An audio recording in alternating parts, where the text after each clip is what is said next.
Bonjour à toutes et à tous et bienvenue sur le plateau Actu Environnement. Va-t-on mourir de chaud dans nos villes d'ici quelques décennies?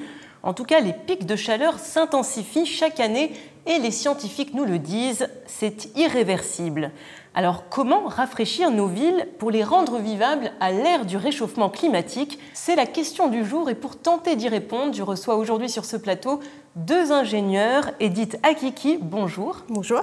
Vous êtes co-gérante du bureau d'études Tribu, bureau connu pour son approche écologique appliquée aux bâtiments et aux projets urbains. Face à vous, Franck Boutet, bonjour. Bonjour.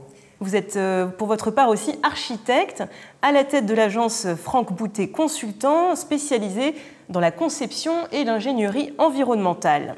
Avec 26 jours à 30 degrés, l'été 2018 a été le deuxième le plus chaud depuis 1900. En ville, on étouffe encore plus. Il peut faire 8 degrés de plus que dans les zones alentours, notamment la nuit. C'est ce qu'on appelle l'effet d'îlot de chaleur, un microclimat urbain.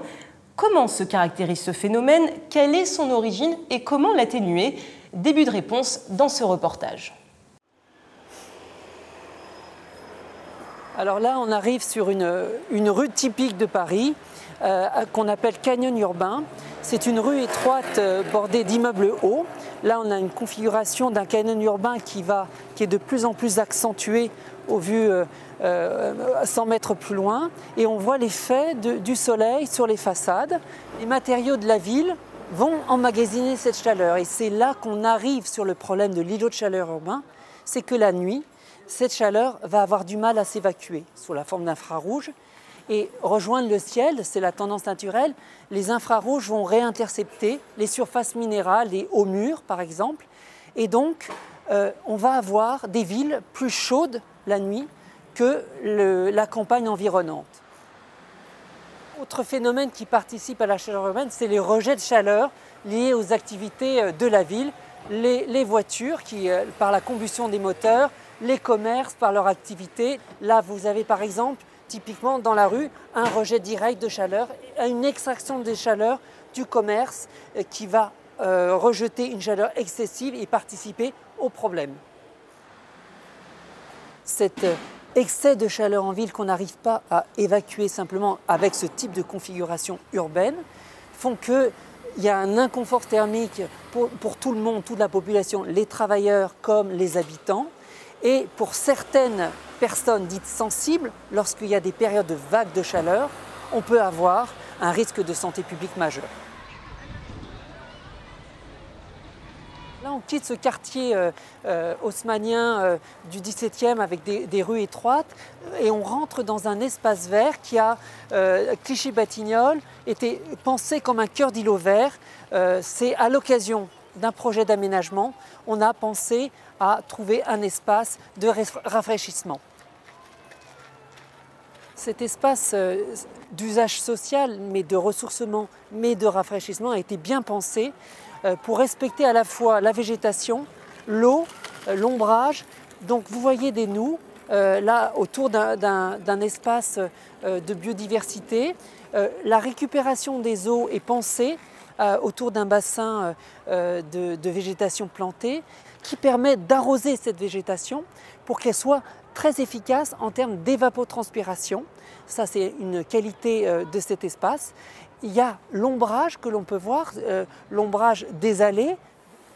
C'est intéressant parce qu'on peut quitter un endroit de la ville très chaud et trouver à proximité des solutions de rafraîchissement. Alors, autour de ce bon exemple de cœur d'îlot vert, avec des vertus rafraîchissantes, il y a effectivement autour, dans ce quartier, la réponse au défi logement. Et on a un peu construit avec des qualités qui sont, pour certains bâtiments, qui se voient, mais pour d'autres, on n'a pas assez pensé à l'aération de ce tissu. On a des immeubles hauts, des immeubles foncés, donc par rapport au réfléchissement de la lumière, c'est raté. On a un urbanisme sur dalle par endroit. Et donc, ça, c'est autant de choses qui, pour un urbaniste qui se construit aujourd'hui, ne serait plus à voir pour faire une ville résiliente pour demain. Alors la chaleur en ville, nous avons décidé de sortir des effets médiatiques et d'en parler même en automne et toute l'année, car on l'a vu, le phénomène s'installe et nous devons nous y adapter, rendre les villes vivables, plus résilientes. Alors tout d'abord, j'ai envie de vous poser cette question. On a bien vu dans le reportage que ce sont les aménagements urbains qui sont à l'origine des îlots de chaleur, le choix des matériaux, les équipements, l'absence de nature et d'eau. Comment est-ce qu'on en est arrivé là? On a l'impression que nos métropoles se sont construites dans la négation des saisons et du climat. Est-ce que vous êtes d'accord, Franck Boutet? Historiquement, on construisait avec le climat, en rapport avec la géographie, avec la topographie, avec les saisons, avec le soleil. Il faut avoir en tête, par exemple, les villes blanches du bassin méditerranéen. Elles sont blanches puisque c'est les meilleures couleurs pour réfléchir le soleil, l'irradiation solaire. Donc le blanc peut fonctionner.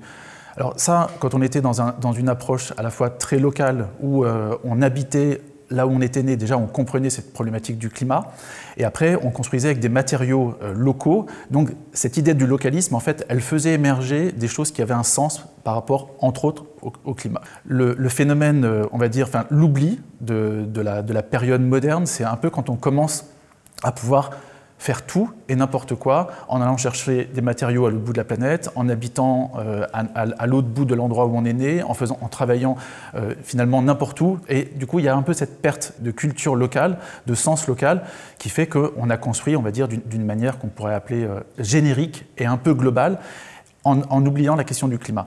Alors ça, c'est quand même un peu en train de changer aujourd'hui, c'est-à-dire que les approches environnementales aujourd'hui, elles essayent de retrouver cette idée du localisme, comment comprendre les phénomènes locaux, une pente, un effet de vent, pour les utiliser localement dans un aménagement. Edith Akiki, vous êtes d'accord aussi? Donc on a construit en négation des données climatiques et des saisons?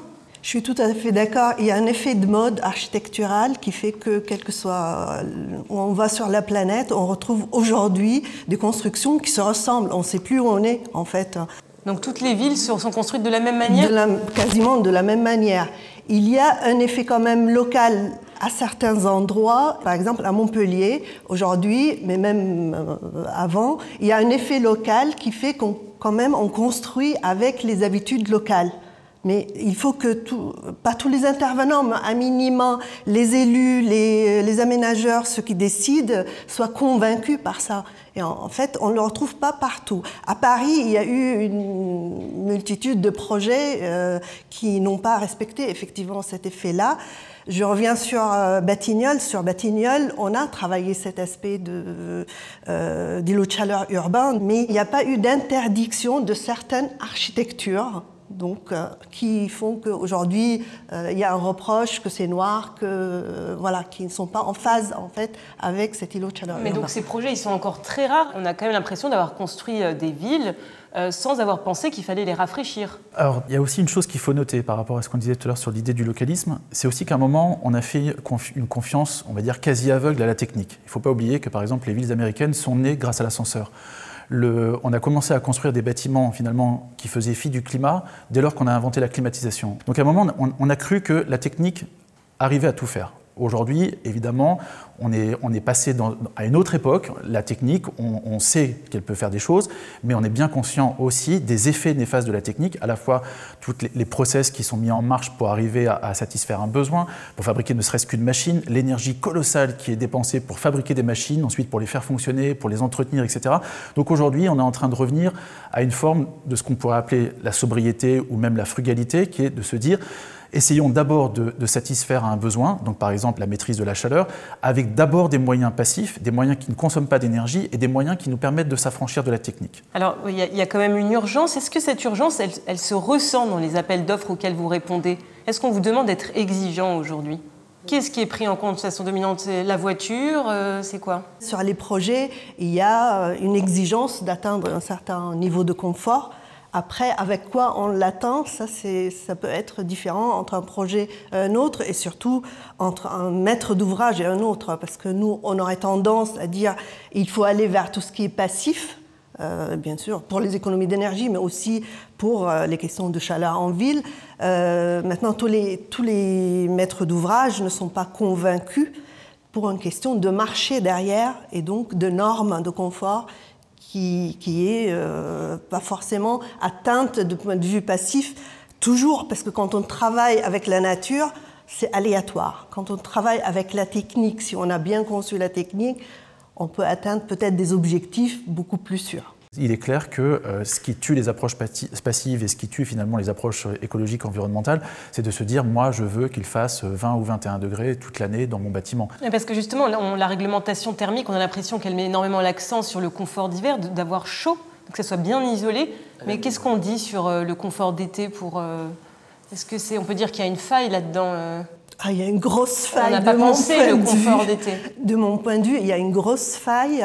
D'ailleurs, la faille est même arrivée avec la réglementation de la question de climatisation. Puisqu'en fait, on nous a autorisé à certains endroits, sur certains projets, à climatiser. Ça veut dire, en fait, il faut savoir que dans la réglementation, on nous autorise à climatiser. Dans certaines conditions, ça veut dire qu'on nous autorise à consommer plus, ce qui n'existait pas dans l'ancienne réglementation. Donc du coup, en fait, quelque part, c'est une grosse faille.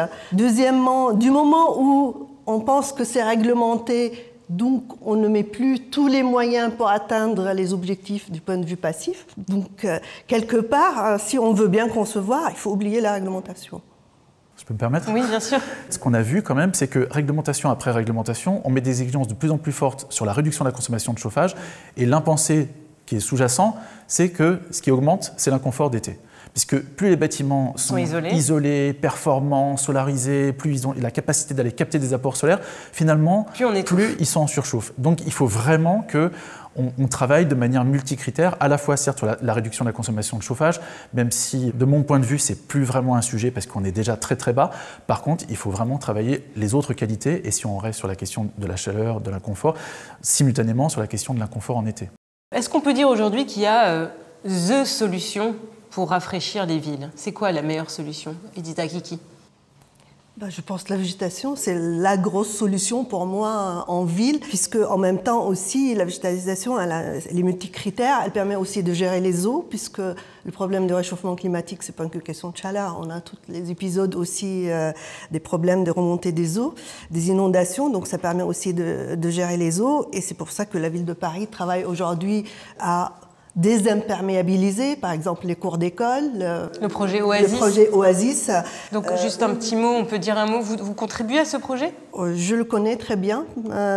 En fait, le projet Oasis, l'objectif c'est désimperméabiliser, donc enlever le goudron qu'on avait tout simplement sur les cours, qui était noir, donc qui absorbait aussi le soleil, et de mettre un revêtement qui est plus perméable, de façon à pouvoir donc infiltrer les eaux. Et comme il est aussi clair, enfin bien sûr il travaille aussi sur la couleur, comme il est clair, il n'absorbe plus la chaleur comme les autres revêtements. Donc ça permet bien sûr des espaces de rafraîchissement. Des espaces de rafraîchissement, ce qu'ils appellent oasis de rafraîchissement dans les cours. Ce qu'on constate, c'est que ça, ce n'est pas toujours suffisant si on ne ventile pas. Ça veut dire, avec la végétation, il faut aussi ouvrir les espaces à la ventilation d'été.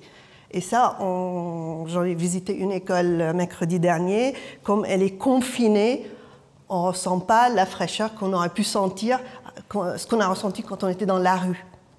Franck Boutet, sur la végétalisation, c'est la solution? Est-ce que c'est viable? On peut la déployer dans des villes aussi denses? Paris est la ville la plus dense d'Europe. La première chose, c'est quand on pense à finalement quelle meilleure solution pour rafraîchir. En fait, il faut une surface d'échange. Donc la végétation joue un rôle extraordinaire de ce point de vue-là, de l'eau et de l'air. Donc avec ces trois ingrédients, oui, on peut faire, du rafraîchissement de manière extrêmement importante. C'est là où on a les meilleurs deltas. On peut gagner 5, 6, 7, 8 degrés, c'est assez impressionnant.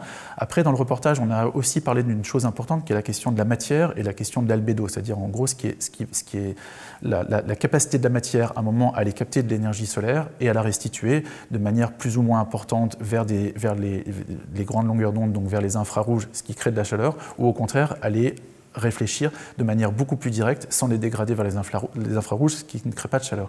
Donc c'est un peu les deux grandes actions, mais sur la première qui est la plus efficace, il est clair que la végétation est extrêmement importante. Alors sur la question comment on déploie la végétalisation? En faisant des parcs, en faisant des murs végétalisés, est-ce qu'on a l'espace suffisant pour cela? Oui, moi je dirais oui, et je pense que du moment où dans les PLU, on intègre cette question-là, ou dans les plans climat, comme ça se passe à Paris aujourd'hui, ou sur tous les projets, on est obligé enfin il faut bien le dire, de mettre de la végétation. On arrive à en mettre sur les façades, on en met systématiquement sur les toitures, on en met dès qu'on a un petit terrain, même si c'est tout petit, on en met. Et ça ne se faisait pas du tout avant. Ça ne se faisait vraiment pas du tout. Et d'ailleurs, ça ne se fait pas dans d'autres villes, hein. Il faut bien le savoir. Donc, Et c'est pas trop cher? Est-ce que les prix ne repoussent pas pour justement déployer ces solutions? Ça dépend où on construit. Quand on construit à Paris, le prix de construction il est suffisamment cher pour pouvoir intégrer cette végétation. Quand on construit en banlieue parisienne, la toiture végétalisée peut effectivement sauter au dernier moment pour faire des économies. Le prix, il est relatif hein, en réalité. Il y a une autre solution, donc hormis la végétalisation, c'est le cool roof. Il s'agit de peindre les toits en blanc. C'est une technique déjà bien connue aux États-Unis, elle l'est un peu moins en France. Je vous propose ce reportage avec l'entreprise Cool Roof France. Le concept d'un cool roof, c'est d'appliquer un revêtement blanc sur des bâtiments industriels, ça peut être aussi des maisons chez les particuliers. C'est une résine qui va polymériser à l'air, donc un monomère, dans laquelle il y a un composé fluoré qui va nous donner cette blancheur qui ne va pas être altérée au fil des années et qui va offrir aussi une résistance mécanique de surface de façon à ce qu'il n'y ait pas d'abrasion de la peinture. Ce revêtement est blanc et il va réfléchir la lumière du soleil de façon à ce que le support, donc le toit du bâtiment, ne s'échauffe pas. On a démontré qu'on va diminuer de plusieurs dizaines de degrés la température en surface du toit et les températures d'ambiance, on les diminue de 2 à 5 degrés selon le type de bâtiment. On a eu différents obstacles concernant la certification de notre solution. En ce moment, on est sous ATEX, avis technique expérimental. On essaye de le décrocher. C'est une solution qui est quand même assez novatrice. La deuxième difficulté, c'est que ça parle souvent de modification de toiture ou de façade, donc c'est soumis à des permis de construire et à l'avis des bâtiments de France si la proximité d'un monument est là.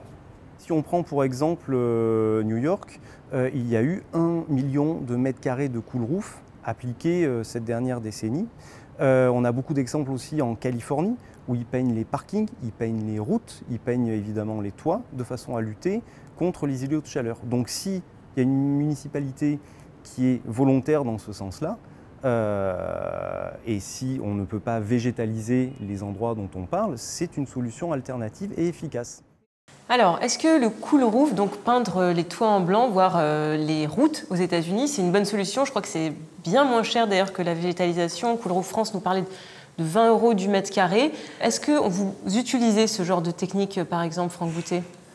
Non, je connais la technique, mais je ne l'ai jamais utilisée. Je ne rêve pas d'une ville 100% cool roof. Je pense qu'il faut une ville dans laquelle les toits sont repensés comme étant des surfaces réceptrices des ressources du ciel. Et à un moment, penser aussi cette question de l'albédo et cette question de la réflexion de l'irradiation solaire dans une stratégie globale où le toit doit être pensé, ou en tout cas cette nappe écologique supérieure, moi j'aime bien l'appeler comme ça, doit être pensée de façon stratégique sur la totalité d'une ville. Donc c'est une solution parmi d'autres, voilà mon sens. Pourquoi on est plus réticents, nous en France, par rapport au cool roof? Pourtant la différence de température est notable dans le rafraîchissement. Je ne pense pas qu'on est réticents, je pense qu'aux États-Unis, ils utilisent beaucoup plus la climatisation. Et ce qu'ils ont, en fait, si ça a marché, c'est parce que la puissance de climatisation a été réduite et les consommations de climatisation. Alors qu'en France, on a quand même moins de besoin de climatisation, mine de rien. Et donc, ce n'est pas encore un obstacle, la consommation de climatisation. Et sur les logements, de toute façon, on ne met pas de climatisation. Donc, quelque part, c'est un surcoût supplémentaire qui n'est pas justifié aujourd'hui. Donc je pense que c'est pour ça que ce n'est pas encore utilisé. Mais je pense que certains maîtres d'ouvrage l'utiliseront. Alors je vais vous poser cette dernière question. Est-ce qu'il n'y aurait pas un paradoxe entre répondre aux défis de la densité urbaine, en 2050, 2 habitants sur 3 seront urbains, et résoudre cette question donc, du rafraîchissement des villes? Est-ce qu'on peut rafraîchir les villes et répondre à ce défi-là? On l'a vu dans le reportage avec Erwan Cordo, les constructions qui étaient près de ce projet novateur qu'on a vu avec Chibatinol restent dans l'écueil de l'urbanisme d'antan, avec un urbanisme de dalle. Si on est sur dalle, c'est parce qu'en fait, on a encore la voiture en ville. Parce que si on n'avait pas de parking en dessous, on ne serait pas sur dalle. Et si on n'a pas peut-être la voiture, les espaces peuvent être végétalisés, mieux végétalisés. Mais on a vu aussi la hauteur des immeubles, on a vu donc leur rapprochement, tout ça. Est-ce que ce n'est pas des freins justement pour accélérer ce rafraîchissement des villes, vu que les températures vont vraiment augmenter de plus en plus? Il y a une espèce de contradiction en effet. Aujourd'hui, on peut constater qu'en tout cas, la densité et l'hyperdensité ont conduit à la fois des problématiques de réchauffement dans les villes. On construit encore des tours à Paris. Mais en tout cas, il faut redonner la place à une trame verte, à la nature en ville, parce que c'est un des éléments très importants. Il faut penser cette forme de porosité aérolique, ça veut dire qu'il faut travailler, dessiner une ville. Alors dans les villes constituées, c'est un peu plus gênant, c'est un peu plus difficile, mais en tout cas dans les aménagements de grande importance, on peut le faire, donc travailler avec les vents, travailler avec le soleil, repenser en tout cas ces dispositifs, que ce soit à l'échelle des bâtiments, parce qu'on a beaucoup pensé à l'échelle des bâtiments jusqu'à maintenant sur ces questions-là, mais de le repenser maintenant à des échelles plus larges, y compris sur la trame urbaine, le sens d'une rue, la dimension d'une rue, l'ouverture au ciel d'une rue, les gabarits urbains, les hauteurs des bâtiments, etc. En fait, si on commence à prendre en compte tous ces éléments-là, moi je pense qu'on peut combiner à la fois cet objectif de densité, puisqu'en même temps, les villes ont cet atout extraordinaire de pouvoir partager des infrastructures et les rendre moins chères, donc d'un point de vue aussi développement durable, c'est extrêmement intéressant, et en même temps, régler finalement ce problème endogène qu'ont porté les villes jusqu'à maintenant, d'avoir une empreinte écologique forte. Donc moi je suis assez optimiste sur l'idée. D'accord. Okay. En tout cas, c'est le travail qu'on mène. Donc on essaye de travailler sur ces questions et de résoudre cette apparente contradiction pour en faire plutôt un moteur créatif. Merci à tous les deux d'avoir répondu à ces quelques questions. Et ce n'est pas fini. Florence Roussel, la rédactrice en chef d'Actu Environnement, va nous rejoindre sur ce plateau. Dernière séquence de ce plateau. Florence Roussel, tu as donc scrupuleusement, j'imagine, suivi ce débat. Est-ce qu'il y a des questions ou des commentaires que tu voudrais poser à nos deux invités? Moi, j'aimerais réagir à ce qu'a dit Madame Akiki à un moment donné, en parlant du projet de Batignolles. Vous nous avez dit, on avait fait des préconisations, mais il n'y a pas eu d'interdiction. On a encore des bâtiments construits avec des façades très noires, ce qui peut choquer. Vous avez aussi évoqué les PLU, les plans locaux d'urbanisme. Quelles sont les marges de manœuvre des collectivités qui écrivent ces PLU pour interdire ou encourager ces solutions rafraîchissantes? De mon point de vue, quand on est sur une ZAC, c'est pas que le PLU qui s'applique, c'est les règles de la ZAC. Et là, on peut tout construire. Il y a eu un projet à l'île de la Réunion, c'est une ZAC là-bas, où le maire a inscrit dans le PLU, puisqu'il y a eu un travail fait sur la ZAC, sur les questions justement d'énergie et de confort d'été, puisque là-bas, il faut savoir que la clim commence à prendre beaucoup de place et ils n'ont pas suffisamment d'électricité, donc c'est quelque chose de très important. Donc ils ont inscrit dans les règles de la ZAC et après dans les règles PLU des exigences sur ces questions de confort d'été, de végétalisation, d'aération et aussi pas uniquement sur la ZAC, sur le projet urbain espace extérieur, mais aussi sur les bâtiments. Parce qu'il faut savoir que le confort n'est pas qu'une question uniquement d'espace extérieur. Il y a un confort dans le bâtiment et si on ne l'assure pas de point de vue passif, on sera obligé de mettre la climatisation, etc.